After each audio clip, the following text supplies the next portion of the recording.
Hello again. Welcome to Away from Home Terminal Television.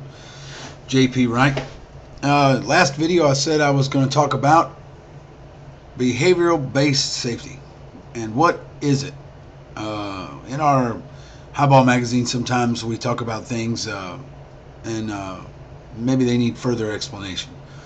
Well, let me read from our RWU resolution on building real rail safety, adopted 9/02/08. Whereas many currently existing joint safety committees and safety programs that are composed of representatives of both rail management and rail labor are, for the most part, designed solely by the carriers, and not to mention bought and paid for by the carriers. Whereas the model that these committees and programs primarily adhere to is one based upon the concept known as behavioral-based safety. And whereas this model of safety does not address the most important means by which we can successfully create a safe workplace, i.e. the elimination of workplace hazards. And whereas. Now, think of it this way. You have elected local officials. They're called safety people. Now, the most important part of that is that they are elected. So they represent the membership. Now, the problem that we have is that the nationals and the general committees will constantly say, well, the members, they don't want to get involved, they don't care. But they don't do very good. They don't do a very good job. Number one, recognizing that most members do care. They care greatly about what's going on.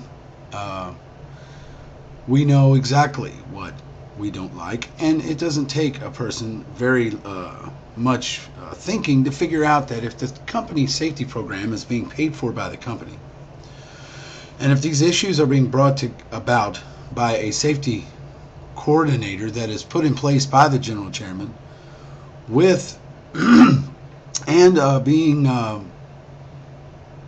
approved by the division manager, we have a pretty bad situation now going on here with behavioral-based safety. Meaning that if we would just follow the dang rules, we wouldn't get hurt. That all accidents are preventable. Various things like that. You've heard it all. You've heard it all from the managers. You've even heard it from your safety representatives that start drinking the Kool-Aid at these safety meetings. That, well, if we would just follow the rules, we wouldn't get stung by that yellow jacket and end up at the hospital, or we wouldn't scrape our arm on a screw that's hanging out of a locomotive door that's been reported 2 or 3 times, or more seriously, that a new hire conductor with a yellow hat that's been on and off a furlough retention board that has hardly any experience will be allowed to show up first day with a box strapped to his body or her body and immediately assigned to the yard switchman board, end up on a job by themselves in control of a gigantic cut of cars, shoving it over the hump, shoving it around the yard. We should be very concerned about this issue. And this issue is happening in my terminal right now.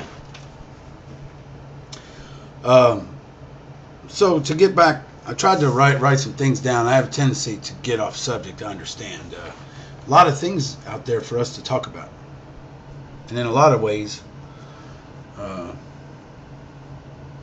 no way to talk about it. So, remember one thing. Your local elected official, your safety representative, represents you. So, we have to educate ourselves on these things. If you go to our website, railroadworkersunited.org, or if you go to our Facebook account, which can easily be found by searching in Facebook for Railroad Workers United, there's links to a magazine called Hazards Magazine. I think it's hazards.org.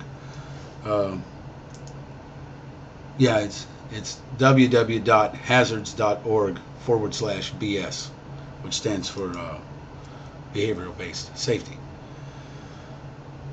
Well, what can we do? There's been somewhat of a confusion about what it is we can do. Some people say we can pull out of safety. Well, that's not really what we can do, because the union's job is to protect its workers and to protect its workers and their workers' families from these unsafe conditions. So we can't just pull out of safety, which that doesn't leave us any option. Pulling out, well, we cannot participate in the culture. We can decide to change the way that we deal with these safety committees. First of all, you have to change the mindset of your safety representative. And if they don't want to change their mindset, then you replace them, very simply, at the meeting. Now, there's all kinds of information, resources, and materials available about behavioral-based safety. Many of it can be found on our website or a link, or all you have to do is call us, and we'll be more than happy to send you information. That number is 1-206-984-3051. Let me repeat, 1-206-984-3051. Let me repeat one more time, 1-206-984-3051. And just say, hey, I want some information about behavioral-based safety. We'd be more than happy to send it to you. So, I hope that we got to some points today. It's really hard. Can't go into a whole big deal about it. It's hard to explain. It's taken a long time for me to even understand really what's going on. I learned a lot about it at our last Railroad Workers United convention. But let me read you some therefores be it resolved. And understand, a resolution is only as powerful as the willingness of your elected leadership to do whatever it is that your local union therefore be it resolved to do. So if you don't follow through on what you therefore be it resolved, then yes, of course, a resolution has no power. But that's what resolutions are for, is to build the power and to put on paper what it is that you decided for that the union decided to take a stance on, or whatever, you understand. So therefore be resolved that Railroad Workers United condemns behavioral-based safety as a deterrent to union members' safety and union solidarity, designed only to benefit the company, and be it further resolved that RWU urges rank and file union members to build independent, union-based safety committees that are accountable to their members, and be it further resolved that RWU advocates the building of genuine union-operated safety committees which addresses hazard elimination, not just worker behavior, and be it further resolved that RWU calls on the various unions to stand united on this vital issue of safety and refuse to allow management to pit one member, one craft, and/or one union against another in our efforts to build such programs on the various rail properties throughout North America. And be it finally resolved that a copy of this resolution be forwarded to the international officialdom of all rail unions in North America. Now, we resolved to do those things, and we are doing most of them, all of them, and we are working on keeping doing that, if that makes sense. But I know that didn't. But anyway, I think you understand. So therefore be it resolved that this video is over. Remember the points. Your local officials are elected. There is information available. If you would like information, you've got the number. Give us a call. Railroad Workers United. Take it easy. Bye-bye.